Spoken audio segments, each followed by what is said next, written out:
Why should he? So Pat Nevin will join us in the football show this evening. He was watching the action over the weekend, including Spurs 3, Chelsea 1, and Manchester United 0-0 against Crystal Palace. You watched that game as well, Kev? Yeah. None too impressed? Far from impressed. Far from impressed by Man United, most definitely, yeah. And then Man City 4, West Ham 0 in London. After about 18 minutes at 2-0 down, I'd say Pellegrini would have jumped at 4-0. Do you know what, George? Like, imagine, I think, and I know they have been scoring a lot of goals at home. I was saying to lads at the weekend, City have been great at home scoring for fun. But can you imagine when they go away from home? It must be like a release for them, because sides are actually going to come at them a little bit. Yeah. Let's get at them today. You know, we've got a chance. We're at home. Get the crowd behind us. All it's doing is just exposing you. And City are just destroying everything at the moment.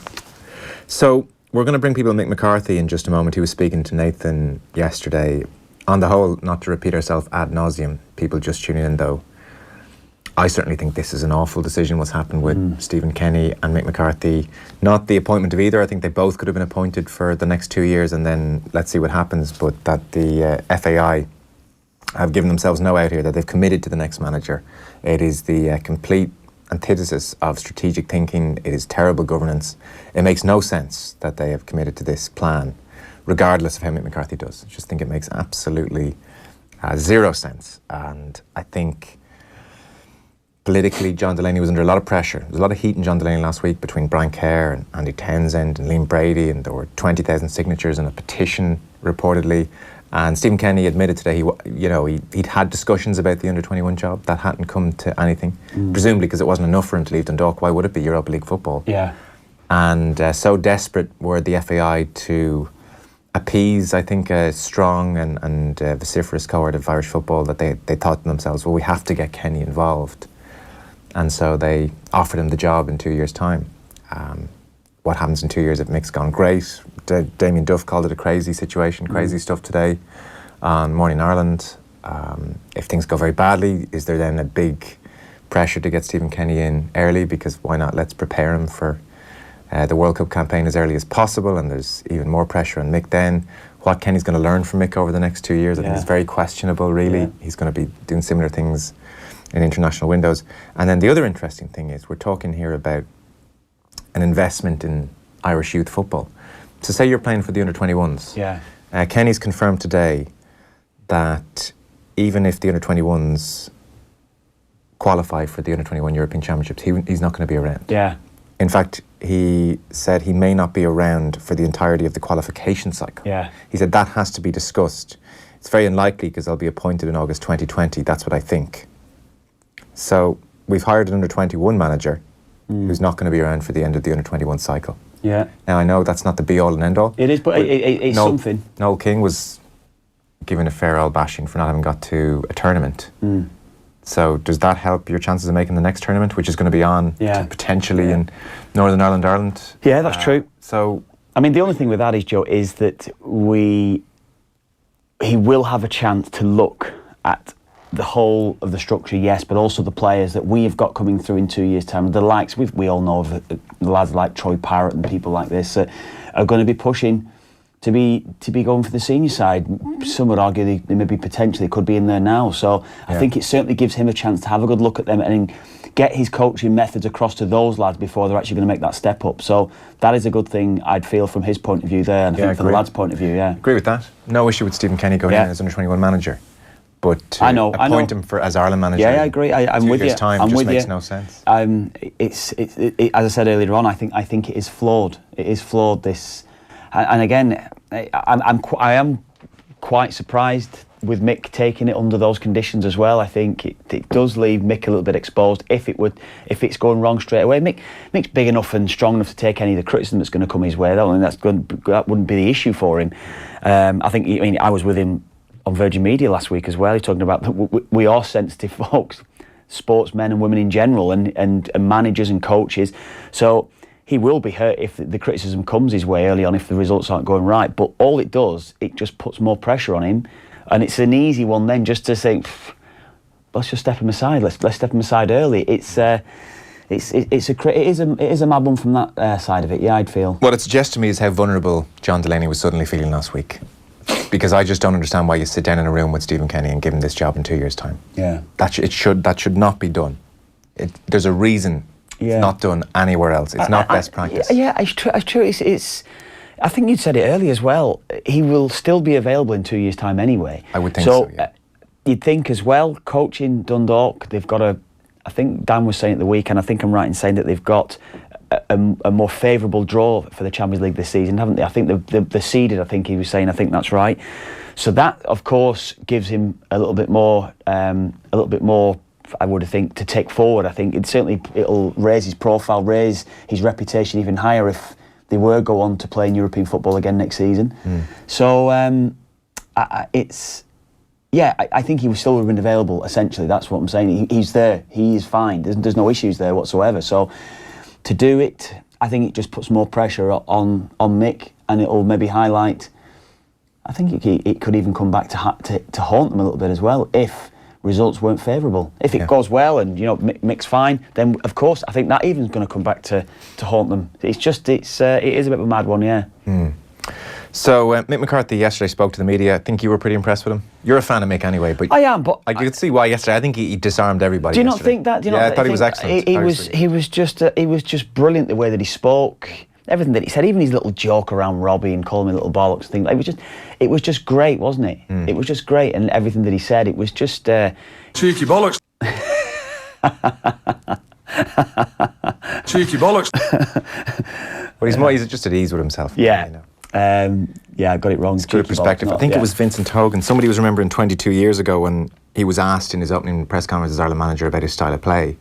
It became quite adversarial even quickly enough, and he made the point that, well, he's better qualified than people in the room, i.e. the journalists, to get that style of play, whereas yesterday it's far softer and he's been around the block. So. I think he says it himself. Do you remember when we went out to speak to him last year, didn't we, when we spoke to him? He was saying this, I took the job, was he 36, I think, when he got the job? 38, something? 33 at Millwall, and then 2-3 years later. Yeah, he was mid to late 30s when he took that job, and can you imagine that? Imagine having that job. That when you think back now at 36, 37, you got that job and the pressure that's on your shoulders. And you're replacing Jack. Yeah.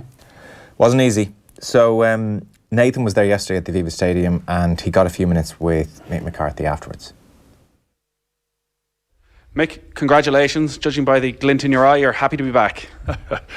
Thank you. And I am happy to be back, of course, yeah. Yeah. It's been a whirlwind couple of days, I'd imagine. Can you talk us through them from your point of view and when you first realised that there was an opportunity to return? Yes, I got a call on Wednesday as I was driving to Sunderland, actually. To come and speak. Well, Martin had gone, and of course my phone suddenly went haywire with the news that he'd gone, and then I got a call late on Wednesday to ask if I would go and meet John and Rude. So I was delighted to get the call, of course. Was it clear right from the start that it was going to be this short-term arrangement until 2020, with Stephen Kenny then stepping in? As soon as I met them, yes. As soon as I met them face to face, oh yeah, they were right open and honest and transparent about it. There couldn't be anything else. They couldn't drop that one on me, could they? Say, and initially, would I have liked 4 years? But I've gone back on that. I keep saying I think that you should be in charge for a tournament. All right, so I'm not going to get the chance to have that chance of another tournament. But you know what? If we do well, if we qualify, and that's going to be tough, we're going to 2 qualifiers in March. If we do, and we end up with a brilliant tournament, and I have to hand that on to somebody else, I've agreed to do that, and I'm cool. Yeah, it has opened the unusual predicament of actually Ireland fans talking about what happens if it goes brilliantly at Euro 2020. Well, I'm glad they're thinking that. Yeah, it'd be great. But if it doesn't, then there'll be people who are glad to see at the back of me anyway. So, and I said I think that I should have left in 2002. I had a great tournament, but I never thought of it at the time. And I've not just thought this now. I thought that after when I eventually left, I thought I should have gone, should have walked, and enjoyed the fact and left it. So whatever happens, that's just what I'll be doing. Have you met Stephen Kenny before? I think we have briefly, but I'm looking forward to meeting him tonight and seeing him. We're going to have a bit of dinner. His role is under-21 manager and in charge of all the underage teams, but part of this seems that he's going to learn the ropes somewhat of senior team management as well. Do you expect him to be in and around the camp quite a bit? That's difficult because I had it with Taff, Ian Evans, when he was the 21s manager. Their games are on a different day. They could be in different places. I think the message is to everybody that it's a team. Everybody from, everybody who is involved, from John Delaney all the way down to wherever it might go, and we all have to work as one to try and be a success. And that's with Stephen, that's with Ruud, that's with me, and everybody else. I'll be going to speak to scouts in England and anybody that can help us. Anybody can do a job for us and help us make us better. You've announced 2 of your backroom team today. Terry Connor is going to be your assistant and Robbie Keane coming in as well. Have you any other plans for coaching as to who you want involved? There'll be a goalkeeping coach come in and possibly something with the scouting, but other than that, no, I don't need a massive team in terms of doing that. TC and myself ran Wolves, we ran Ipswich, we've got enough experience, and Robbie's coming in now to give us younger mind, brighter mind, fresher, some new ideas from his time at Inter Milan, from Leeds, from Liverpool, from Tottenham. If he can't add something to it, then there's going to be something sadly wrong. We spend a lot of time working with several of your former players, Kevin Kilbane, Gary Breen, and their eyes light up when they talk about playing for Ireland under you and how much they enjoyed it and your powers of motivation. And an awful lot of those players played their best football in a green jersey. When you look at this Irish team now and 12 players coming in the past year at a really difficult time, and you listen to some of Matt Doherty's comments about the training and the difference between club and country, I don't know if they have that same buzz, those younger players coming in. You are probably going to have, a week before your first match with them. How tough a task is that to get that pride, passion, love of playing for Ireland back, as well as getting the technical side of it as well? I don't know until they all tip up in March. I've just been saying, I joined Ipswich on the 1st of November, and we had 7 points from 13 games. And I was there on the Wednesday, and all it was negativity. We sat watching games, we sat watching our games, watching other opposition, and I didn't get one positive vibe from anybody until our goalkeeping coach, Malcolm Webster, said to me, Gaffer, there's some good players here and there's some good lads here, and it's not all negative. And that's got to be the same thought process here. That let's try and get away from the negativity. Let's try and get the positivity back. You're not telling me that all those lads don't want to come here and play for Ireland. Of course they do. And it's when they're here, try and get that atmosphere going that I had with Jack, with Mick Byrne, that people had with me. And you said about Breeny and Kevin Kilbane, they're 2 great players for me. And I'm so happy and I'm proud of the fact that they enjoyed playing for me. So let's hope I can get that going again. Fingers crossed, wouldn't it be great? The landscape has changed as well in terms of those type of players who grew up very much in Irish communities in England. We've had constant eligibility rows over the last 3 or 4 years, from Jack Grealish through to Declan Rice. Michael Obafemi has now been sorted. What's your attitude towards that situation? Do you go chasing these young players who've been involved, who are undecided about where their allegiances lie? I think if the players qualify, then they're entitled to play. There'd have been a lot of excuse me. I remember joining. There's me and Jerry Payton and Chris Houghton and others Ray Houghton, Tony Cascarino. People who were born in England. Paul McGrath was born in England. I think David O'Leary was born in England, I believe. So I'm led to believe. But Irish parents lived back in Ireland.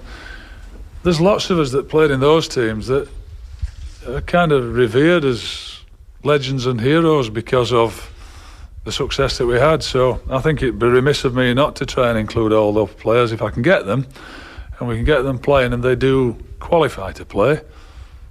Then that's first and foremost, and then they want to turn up and play in that green shirt and give everything that the Kevin Kilbanes, the Breenys, the Paul McGraths, David O'Learys, Ray Houghton's, Andy Townsend's, that we gave all throughout that period of time, which was a wonderful, wonderful period for Irish football. What's your plan with Declan Rice specifically? Sorry, I'm scratching my nose. I'm not telling lies. I know that's body language. I've actually got an itchy nose. Declan Rice, I've spoken to his dad. I said, look, I hope you don't mind me saying this, because I wanted to be able to repeat what he'd said, and he'd been asked to go to St George's Park, and which he did. He never thought it was going to get blown up like it did. He's like some sort of traitor, and that's far from it. He's played in the youth teams, and everybody believes he's a really good player and should be playing for us. I guess that's up to me. I'll maybe drop Robbie along and we'll go and see him and see if we can. It's a different set of circumstances. Now I'm going to clear something up. It's nothing to do with any arguments with Martin, Roy or anybody else. It all just got so much and overwhelming that the story, that he just took a backward step. And I actually said that when I was interviewed and asked about it. I said, he should just go and play in West Ham's team. Get in there, become a good player, and then he'll have the choice. And well, maybe he's got that now, and hopefully he chooses us. So what's the plan for the next 4 months? Do you get around, watch as many games as possible, speak to as many of the players face to face as possible? Absolutely. I'll have to get all the phone numbers first. I'll be going to some of the training grounds and watch them and meet them. Hopefully watch some other training as well, try and learn something from somebody else, because there's always something to learn wherever you go. And trying to get we'll be watching the opposition. Certainly when the draw starts, then I can go back and watch the other teams that have been playing, watch the players that do play in those teams, and try and get us as well prepared as we possibly can for March 2019. Best of luck with it. Thank you. There we are. That's a section of Mick McCarthy speaking to Nathan yesterday. It was in keeping with his general press conference. I would say, Kev, excellent communicator. Brilliant. He did it. I mean, this interview was great as well. Is how he comes across. The press conference, he was totally unfazed by it, been there, seen it, done it, I suppose. That the interesting thing, and I'd said it maybe at the start of the interview when you and I were just chatting there, the first thing he will do most definitely, and you just touched on it at the end, is get the phone numbers of the players. He'll be in contact with the players. I'm probably sure he's even contacted some of the players now at this stage, but it'll certainly be between now and Christmas time. He'll be watching them, but also calling them, even giving them a little bit of feedback on their own performances for the club, for your club. He used to do that with me. He used to do that with older lads. You get a regular phone call from Mick prior to the games when he maybe announced the squad and things like that. And wasn't it a reassuring thing as well that right away he's on the front foot in the Declan Rice situation? I have spoken to his father already. I'm not waiting. I'm not being passive. And you would suspect of anyone who might go and sit down with Declan Rice and his family in December, Mick McCarthy, maybe with a Robbie Keane, I don't know, but you would feel, well, that will be Irish football putting its best foot forward in terms of communication and giving him a sense of what it's all about. Whatever he chooses. But even that was a good sign. He's already been in touch with the Rice family. He's on the case. How do you think he's going to do over the next 2 years?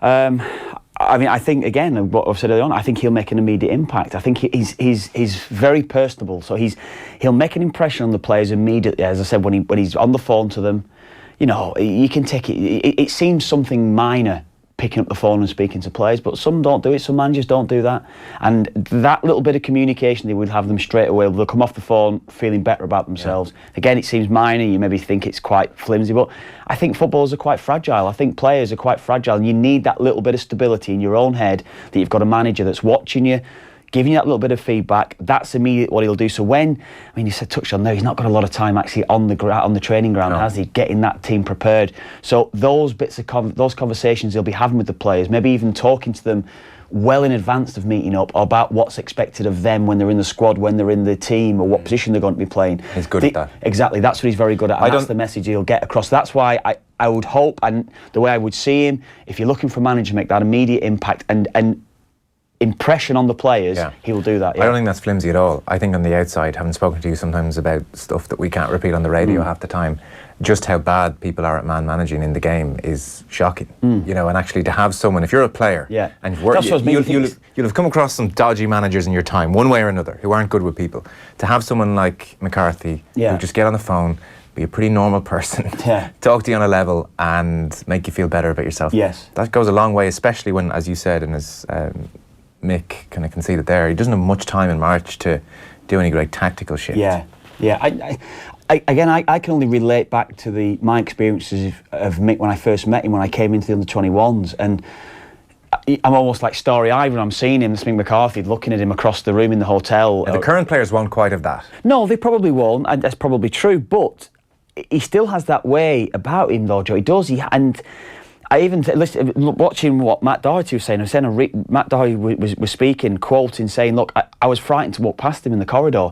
Past O'Neill. No, past Mick McCarthy. But then he kind of just, because he's just got a presence about him. And then as soon as he started speaking to him, it was almost like, I want to play for this guy. Brilliant. He brought the best out of him. When was this? When he's at Wolves. Okay. Because Mick signed him for Wolves. Yes, of course. So immediately then he's he's making an impression on a young lad, getting him training with the first team, so he's starting to see exactly what Mick's all about, and that's I'm sure what he will do. It's a good starting point for sure. Definitely, definitely. And again, go back to you said before, some managers don't do it, and it seems something minor. It seems, I mean, and you can actually, just swish it away as nothing and say, look, it's absolutely nothing. But to a player, to anyone in general, I suppose, really, that if you get that phone call and you get that reassurance, it's a win-win, I feel, from that one. You've been there, you've been in that position, you're totally entitled to make that point.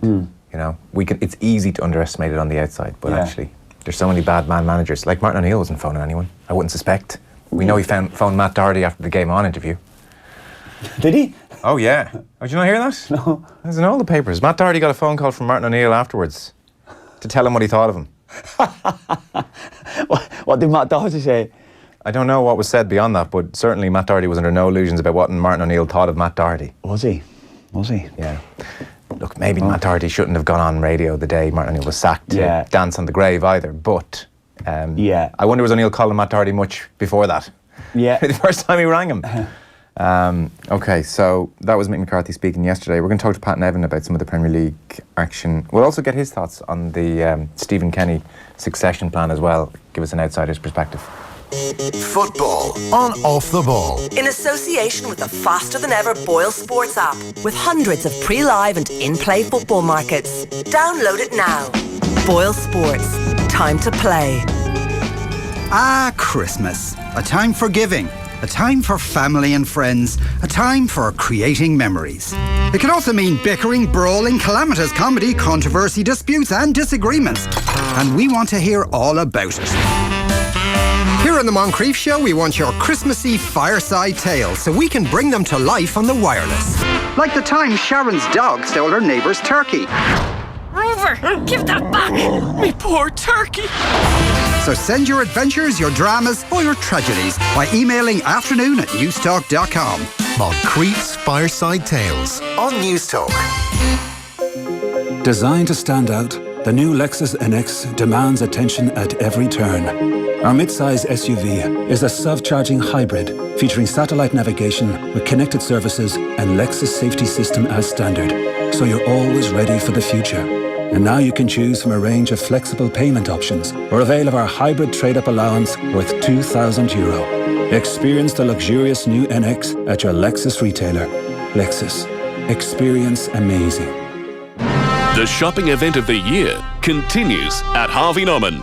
Get Black Friday discounts now. Like the Dyson Kinetic Big Bowl Animal Vacuum for just €349, saving you €50. Or get the KitchenAid Artisan Stand Mixer for just €399, saving you €216. And at Harvey Norman, we've matched all competitors' Black Friday prices, so no need to shop around.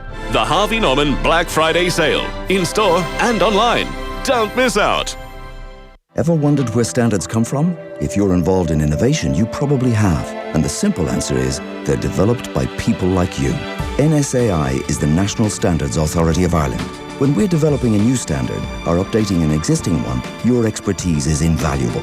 So you can help influence the direction of your industry and be among the first to hear about new developments. If you'd like to participate, visit nsai.ie today or call 01 807 3800. That's 01 807 3800.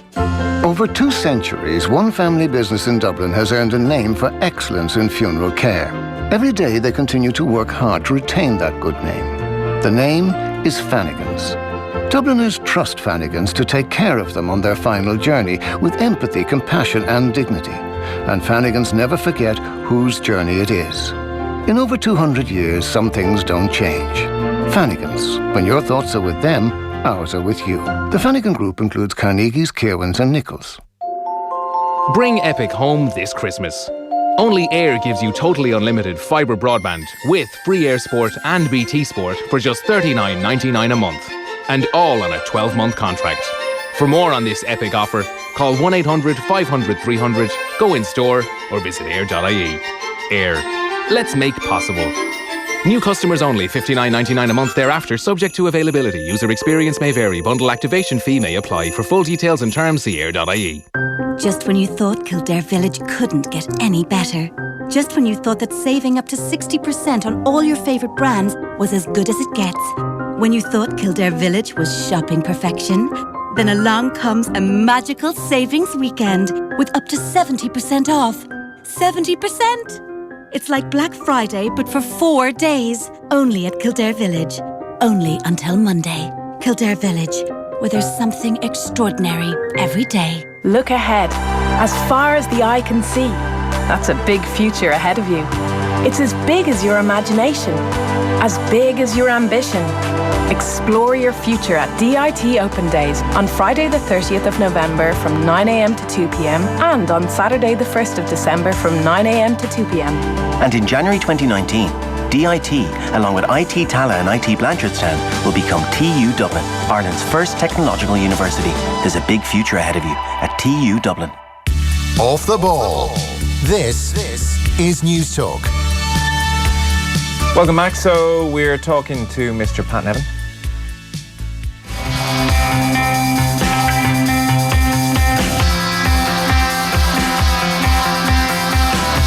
Hi Pat, how you doing? Not too bad. I thought you had the wrong music for a minute there. Never. I wonder if anyone's getting to know this tune yet. Slowly but surely. Is that a little mini fire you've put in beside yourself there? Yes. Okay. It's not for effect. It's damn freezing over here. Trust me, absolutely. Actually, I've not thawed out from the game I was at on Sunday. It was absolutely Baltic in Wolverhampton. So right. I just need to stay warm at the moment. How was that, Pat? How was the game? How was that? Surprising. I'd gone with... I hadn't seen Wolves playing in the flesh this season, nor Huddersfield either. And I have to say I wasn't holding great expectations. But, you know, expecting to see some lovely play for Wolves, they were hopeless. They were absolutely hopeless. Massive big build-up. Great. The stadium was mobbed. It was really good, really up for it. And they were poor as poor can be. But you got to put a lot of that down to Huddersfield, who, you know, they're not always the most exciting team. And I watched them. I went to see them quite a few times last season. I was seriously disappointed by one thing more than anything else last season. Kevin, I don't know if you've seen much of them either on your travels, but I did, yeah. I thought they were a better team than their manager let them be. Yeah. They were so negative, so defensive. I thought, actually, if we get some good players there, let them go. Well, they got let go in this one. I tell you what, they looked really good. I was really impressed with them. So we were hoping you might give us an outsider's perspective on our new arrangement at international level. Mick McCarthy followed by Stephen Kenny. I know you've been looking into it and getting a sense for how it's all going to work. What do you make of it? Well, the concept of having, you know, somebody ready to step in, you know, that's not unknown. It's not unusual. I mean, the similar things have been done in the past. However, it is fraught with massive dangers, which everybody must know about. I mean, what happens if it goes brilliantly well? What happens if it goes terribly awfully? In the meantime, in these 2 years, you know, you've already got Mick in there for the 2 years. You know, anything could happen in that period of time. You know, we all suspect Stephen Kenny will be waiting for it. He'll be desperate to get that job, which we know he's always wanted that job. But, you know, trying to guess what's going to happen in 2 years' time, you know, if you look at it from the point of view of the FAI, I suppose, it is, right, you want to make sure that Stephen Kenny gets a job. He's got a bit of time to have a look around, 2 years, what the necessities are for the job. He will be working with the youth team and developing those players and seeing what he can bring forward. So it's like an apprenticeship for 2 years. Right, that's all fair and well.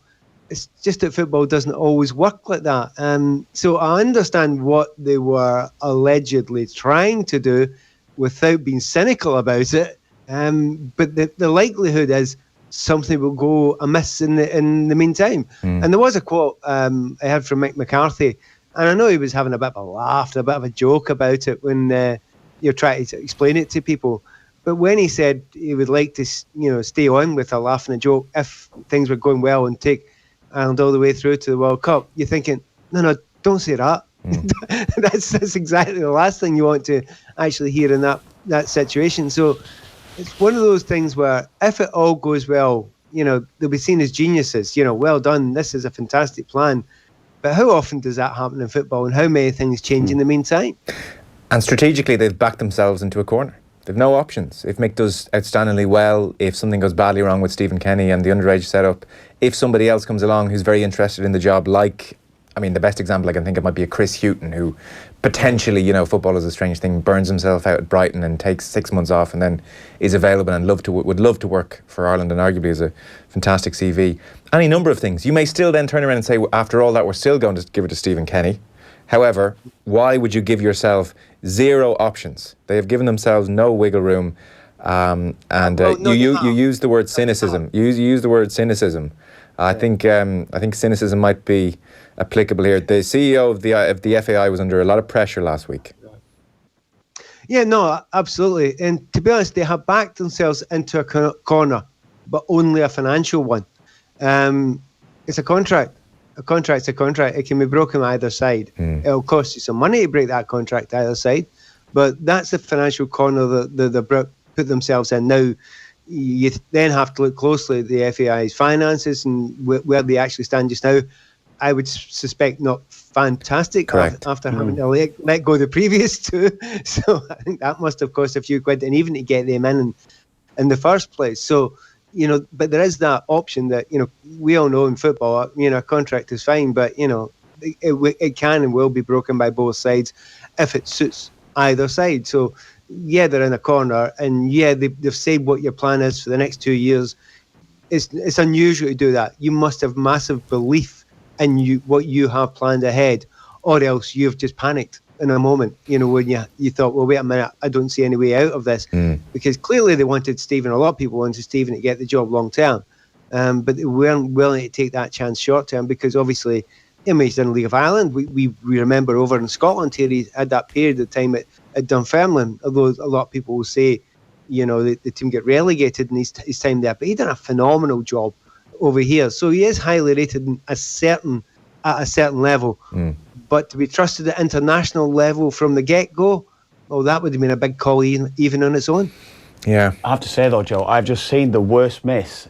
I don't think you'll see a worse miss ever. Matt Ritchie has just missed an absolute sitter for Newcastle. Ridiculously bad. It's incredible how he's missed it. He's 3 yards out, ever so slight angle, and he put it wide of the post. It's unbelievable miss. Absolutely unbelievable. Newcastle 2-1 up at the moment, but that is an unbelievable miss. See, the important thing is timing, isn't it? You miss it when it's not important. Now, if you're playing for your national team and you miss one of them, that would be annoying for Matt Ritchie and some of us. Yeah, I didn't want to rub it in. He was a Scotsman either, Pat, to be quite honest with you. No. I don't mind if he misses it for Newcastle. As long as we're in a high here in Scotland. We've actually managed to qualify for the next stage of the Nations League, much of our shocks. But no, that sounds like a stinker. I've got it upstairs recording just now, so I'm going to have a good look at it afterwards. Oddly enough, it's quite surprising that it's still 2-1 just now, isn't it? The Newcastle, great hopes for them, and you know, this season, but it's been really, really dull. And looking at the way they're playing just recently, you know, they should be good enough to get out of it. But I keep on looking down at the bottom of that league, and everybody should be good enough to get out of it, and they ain't at the moment. It looks like that bottom 6 or 7 are going to be stuck there for the whole season.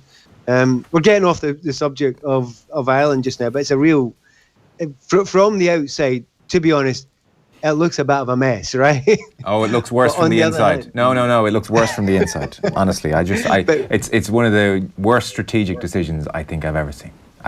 Unless it works. It works in spite of itself. It may well work, but I mean, they need Mick McCarthy to go to the Euros for the good of Irish football and do quite well, but not too well. This is a bizarre logic they've created for themselves. Do you know, quite simple, final word on it. Yeah. If Mick had come in and said, look, I've only got 2 years to give you, the whole thing makes sense. Totally. Yeah. But totally I don't different think scenario. that's the case. No. Mick wanted more than that. He admitted as much, but he said this was all that was on offer, so fair enough. And Stephen Kenny was offered the 21s job, allegedly, reportedly, and kind of alluded to that today, but 21s on his own wasn't enough for him to leave Dundalk, so here we are. I'm sure you watched Spurs 3, Chelsea 1 with interest. Much of the post-match talk there is about Kante, something you brought up, funny enough, at the very start of the season. Maybe it came home to roost a little bit at Wembley? Yeah, and it tends to come home to roost at Wembley, because the last time that it happened exactly the same way was the first game of the season for Chelsea. They played against Manchester City, Community Shield, and precisely the same thing happened again. Kante was left being a peripheral figure, and, you know, Jorginho was crowded, didn't get any space, didn't get any time, and, you know, all the decisions came from there. Now, with that amount of dependency, as we've said, I've said many times before on Jorginho, he better be great all of the time, or most of the time anyway. Thing is, he has been pretty good most of the time, and it is one of those ones where you're thinking, has this failed? Well, wait a minute, 1 defeat so far in the league season for Chelsea, and they're doing okay in the Europa League, etc. So, it's not time for them to panic. There's no time for knee-jerk reactions. They'll just play against a top 4 side. Even Sarri himself has said his players didn't play particularly well. But if you throw everything out now, just after 1 defeat, even though it was bad and people didn't play well, and the reason why I'm kind of slightly more hesitant than a lot of people who are quick to jump in this one, I watched Liverpool try to do the same thing to Jorginho, and he found a way around it against Liverpool. Right. And it was really clever the way he found a way around it. He didn't find a way around it against a quality side like Spurs, with players around them not playing well. I think there will be adaptations made there for Chelsea, because it is a one system, a simple one system. You look at most of the other teams apart from Manchester City, they will adapt systems for different situations. At the moment, Chelsea don't look as if they are wanting to do that. But 1 defeat so far in the season, maybe they don't quite need to do it yet, but they'll need to keep an eye on it. Whereas Spurs, I thought Spurs were brilliant. Just on that Jorginho one there, just interesting, after the game, Dele Alli has spoken about the specific role that he had on Jorginho. He said he's obviously a very good player. He likes getting on the ball. We knew that. We thought we could stop it. We wanted to win the ball high up the pitch, so I was as close to him as possible. So when we won the ball, I could break off him. Do you think that is... You mentioned racing to Liverpool when they couldn't stop that, but I thought having that particular job for Dele Alli, where he was just locked onto him, trying to get him on the wrong side. Obviously, he didn't have the influence he'd been having on the ball, but he looked badly exposed. You saw the lack of pace that he had on the Son goal as well. Do you think that's the way to stop Chelsea now, Pat? That you can actually put a specific man. You know the way we would do it, a number 10, but playing the wrong side of him. So you're trying to lock onto him from the wrong side. Well, we watched, it was Juan Mata tried to do it. Firmino come back and tried to do it and wasn't able to do it. Phil Foden did it and did it brilliantly. So they're all trying to do it. It's clearly the way to do it. And it just becomes a battle of who's the better in that situation. The lack of pace thing really jumps out at us. There are certain leagues that you can maybe get away with a certain lack of pace in certain positions. I don't know if there is a position you can get away with lack of pace, because he is not quick at all. I mean, he's not even averagely paced for a professional footballer. He's below that. So there is that weakness. But on the other hand, how many players do you know in world football just now who can completely dominate games? But this isn't new. I can remember playing against Tottenham Hotspur and us trying to do the same to Glenn Hoddle. When he was playing a little bit deeper, you stopped that guy playing. Glenn wasn't quick, but he still managed to be able to play the game. The simple thing, and you'll know it, and anybody who's played football will know it. If you're a good enough and a clever enough player, most of the time, if 2 or 3 people are trying to rush you, and you're quick enough, and not quick enough in your mind, not quick enough as in sprinting, you can drag them towards you, then play a ball off. You have now got an advantage because 3 players are on you and they've pushed up, and you can actually beat that.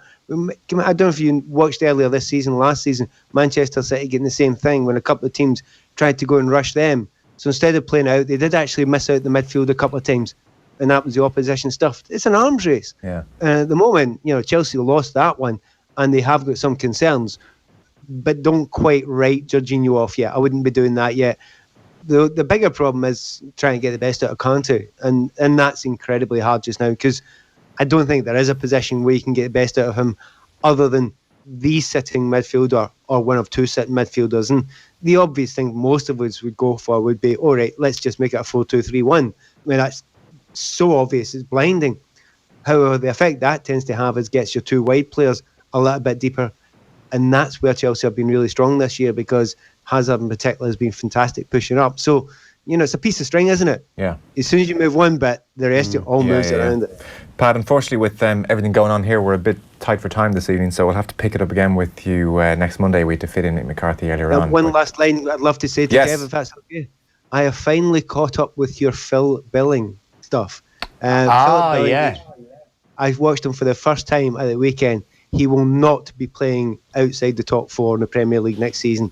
Yes, interesting. Okay. Philip Billing from Huddersfield. We'll start the conversation next Monday with that then, because Yeah. I don't know much about it. So let's do that next Monday. Thanks a million, Pat. Sorry, a bit short tonight. Well done, Pat. That's Pat Nevin with us every Monday, and we will pick up on that point about billing next Monday. Well, I should mention, and it's Newcastle 2, Burnley 1 with an hour gone, that we are going to talk to Leon Blanche from our sponsor Boyle Sports in a second about the Champions League action this week, and in the course of the discussion we will be referring to betting odds and gambling. So if that is not your thing, then you can absolutely switch over now, and remember, gamble sensibly. For more, you can check out gambleaware.ie, or you can visit dunlewey.net, dunlewey.net. Back in just a sec. Off the Ball on News Talk. Is your Volkswagen in need of a checkup? Trust an approved Volkswagen technician for peace of mind to help keep your Volkswagen a Volkswagen. Book a classic service online for just €169 at Volkswagen.ie with free 1 year's roadside assistance included. Terms and conditions apply. Now you have 3 great reasons to switch your family to VHI Healthcare. We're leading the way in family healthcare with exclusive access to our VHI Swift Care clinics, faster access to our VHI Paediatric Clinic, and now you can get 25% off all kids under 18 on all our one plans until February 28th. Switch today. Call 1890 444444 or search VHI Kids. VHI Healthcare. When you need us, we're there. Terms and conditions apply. VHI Healthcare DAC, trading as VHI Healthcare, is regulated by the Central Bank of Ireland and is tied to VHI Insurance DAC for health insurance in Ireland. CompuB's Black Friday event has kicked off and everything's reduced. That's absolutely everything. Up to 50% off Apple audio and accessories. Click compub.com or visit in-store in Dublin, Cork, Limerick and Galway. Black Friday event ends November 30th. CompuB. Real discounts, real service, real Apple experts. A mother's fear runs deep. The fear of violence, the fear of starvation. But a mother's love runs deeper. Mothers like Joyce. Joyce crossed a war-torn, barren country to save her children's lives. When she reached us, it was your donations that provided the food and shelter. Right now, many families in countries like South Sudan and Yemen are facing starvation. So please give whatever you can this Christmas. Visit trocare.org or call 1850 408 408. Trocare. Until love conquers fear. The rules to register a .ie web address have changed. You no longer need to provide a claim to the name, making it faster and easier for anyone with an Irish connection to register any domain name. Get your new IE domains today and secure your next business idea and brand. Let's Host.ie offers the best value .ie domains at just $4.99. Thinking of hiring a locksmith? Or do you provide locksmith services? Did you know that locksmiths must hold a PSA licence issued by the Private Security Authority? Locksmiths who operate without a licence and anyone employing one is breaking the law and could face prosecution and fines. For more information on how to get a licence or to report an unlicensed locksmith, visit psa.gov.ie. Issued by the Private Security Authority, the security regulator. Look, here's Mummy come to bring you home. Sorry I'm late. How's it being back at work? It's different. Can be tough after maternity. No, I mean the job is different. Totally different. I was in charge of client services. Now I'm in new business. And my deputy's now my boss. You need to talk to someone. I did. They just said my role changed while I was away. No, you need to talk to someone else. There are times in life when you need someone you can trust. In your corner, working for you. These are the times to talk to your solicitor. From the Law Society of Ireland. Off the Ball. This is News Talk. Now, so before we go, Leon Blanche is on the line from our sponsor, Boyle Sports. Evening, Leon. Good evening, Joe. How are you? Yeah, very well. So, Champions League is back this week. I wouldn't say there's a plethora of outstanding games. There's certainly some very interesting ones. PSG against Liverpool is the one I think that's catching everybody's eye. It's in Paris. What are the thoughts on this one? Yeah, look, it is in Paris. I think it was probably one of the most exciting group games, the corresponding fixture at Anfield when Liverpool got that late winner through Bobby Firmino. And I think PSG nearly have to win this game, Joe, if they're going to get out of the group stages. They are a short price favourite at 21-20. Liverpool are a little bit over 2-1 at 21-10. And the draw here is 14-5. I think there'll definitely be goals, Joe, with the amount of attacking talent that is on show for both teams. Hopefully, we don't know yet with Mbappe or with Neymar, what will either or will both of them miss the game. Now, if either of those did miss the game, it would obviously enhance Liverpool's chances. But hopefully all the best players will be on show. I'm looking forward to this game. I think both teams should be able to score, and it should be an intriguing fixture. Yeah, that's on the Wednesday night, as is Spurs against Inter. So in some respects, this is a tricky enough game to call in advance, not least because we don't know to what extent Spurs are still fully invested in the competition. You would think they'll go hammer and tongs, but they're against Inter. That's on in London.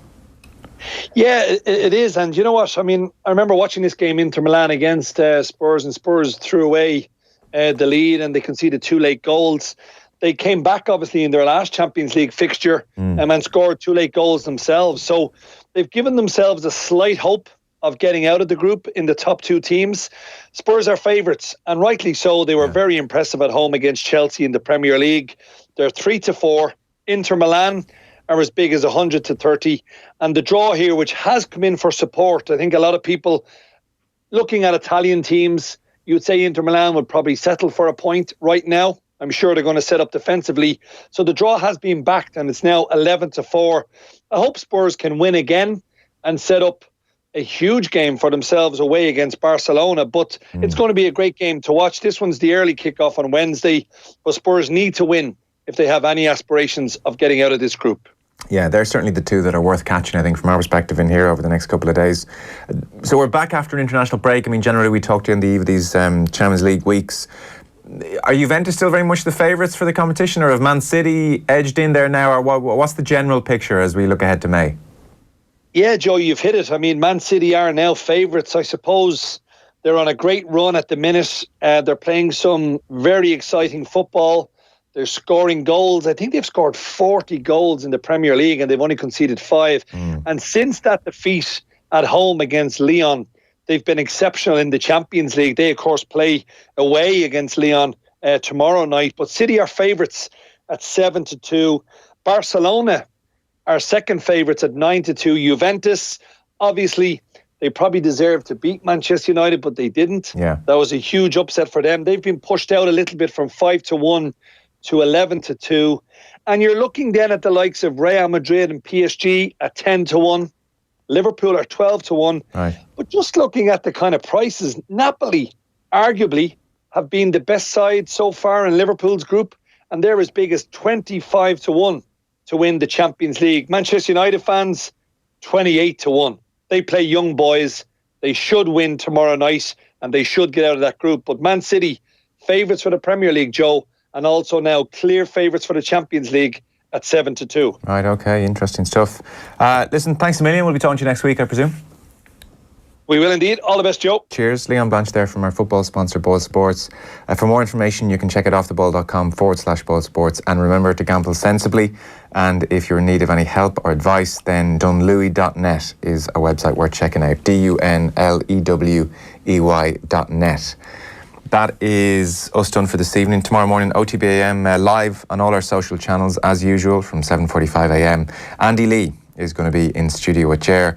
And then tomorrow we have a busy show. Kenny Cunningham's going to be in for the whole evening. We'll certainly get his thoughts on Ireland's next 2 managers and that whole arrangement, I'm sure, and there'll be Champions League to watch as well. We'll also hopefully be talking to our newest boxing world champion, Kelly Harrington. We're trying to get Kelly on the show at the moment, so hopefully we'll have that locked down for you. And Jack McCaffrey too should be knocking around, so a busy show tomorrow as well. Richie is in for Tom Dunn next. We'll talk to you tomorrow. Good luck.